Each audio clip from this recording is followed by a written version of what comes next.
Hello everyone.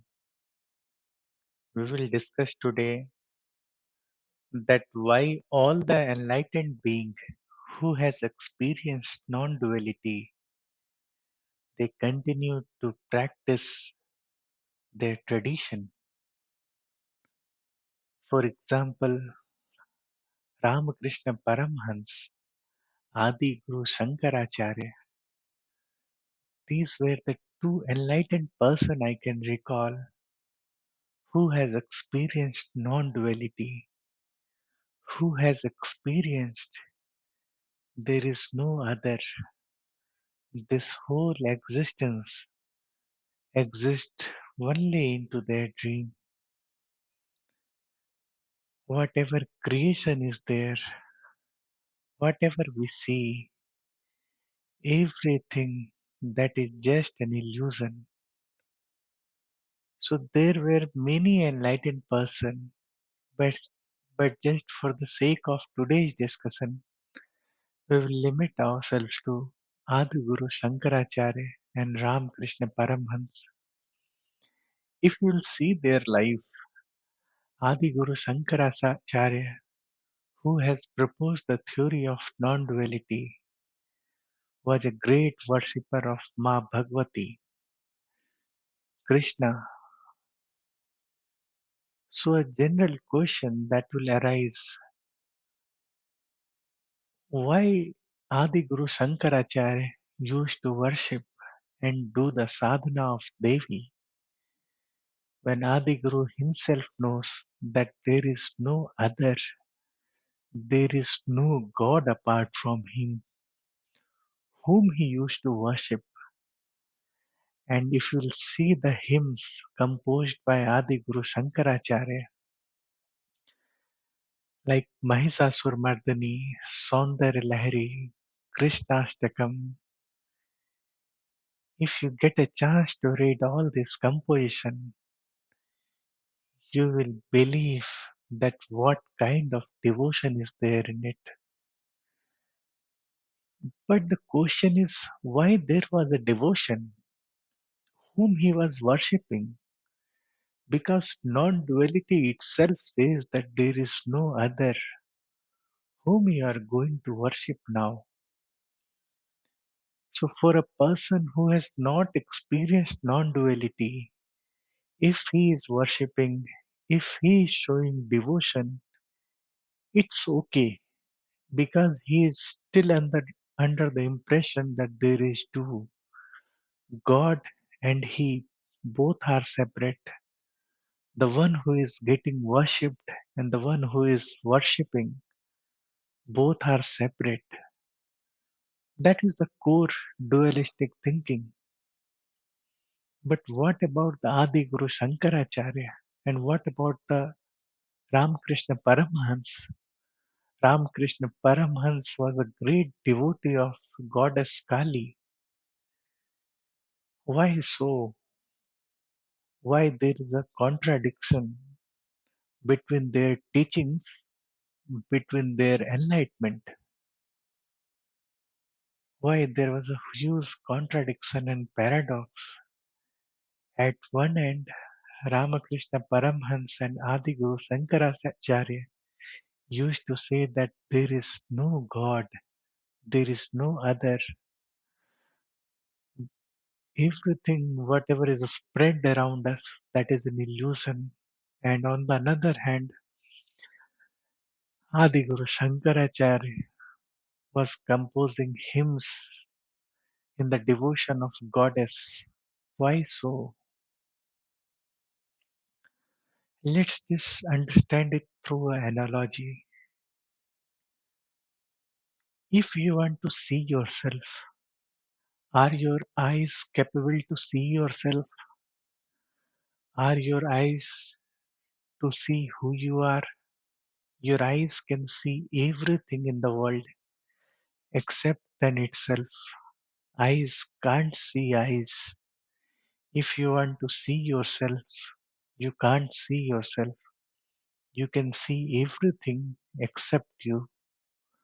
Then what you do normally in this illusionary world, in this Maya? How do you see yourself? You take a mirror and you duplicate yourself in that mirror. And by duplicating yourself, you get a feeling of yours. You know who you are. Before duplicating yourself, you know that who you are, but you are not able to experience yourself. Now, by duplicating yourself, you are able to experience yourself also. So, what happened here? You traveled from non duality to duality to see you, to experience you. There should be some knower, there should be some witness who can experience you.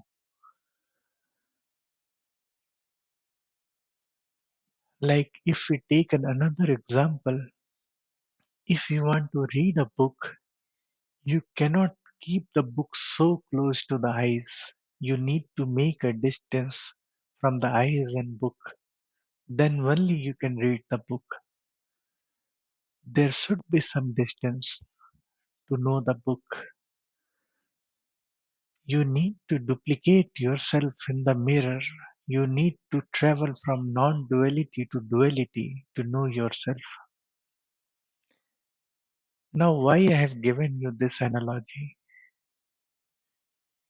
The concept of Advaita says you are Brahma, everything is illusion. Brahma Satya Jagan Mithya. This is the Mahavakya.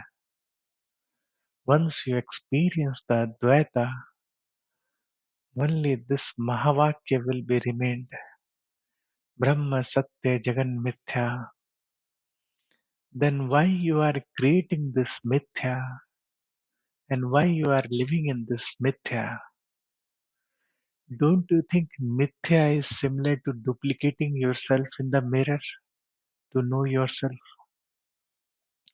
When there will be only Brahma, how Brahma will know himself? How Brahma will experience himself? By creating this Maya, this illusion, Brahma has duplicated himself, and by duplicating himself, Brahma can know himself. So now what is the catch here? The catch is until unless you don't experience the Advaita, means you do you have this body, you are into this body, and being in this body, if you experience the Advaita, then you can feel the real joy. Then you can complete the objective of that Brahma, that by duplicating himself, now he is aware about who he is. Before duplicating himself into the illusion, Brahma was not aware who he was. But now, when he has duplicated himself and got the feeling that this is Advaita, what he has done, he has just duplicated himself into this body, into this existence. With the experience of this existence itself, you are aware that you exist. If there will be no existence, if there will be no duality, you won't be aware about yourself.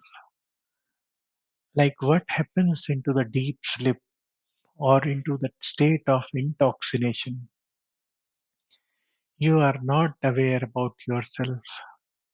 If I tell you that liberation is like a deep sleep, you will not even aware about yourself also. Would you like to enjoy that liberation? I don't think so.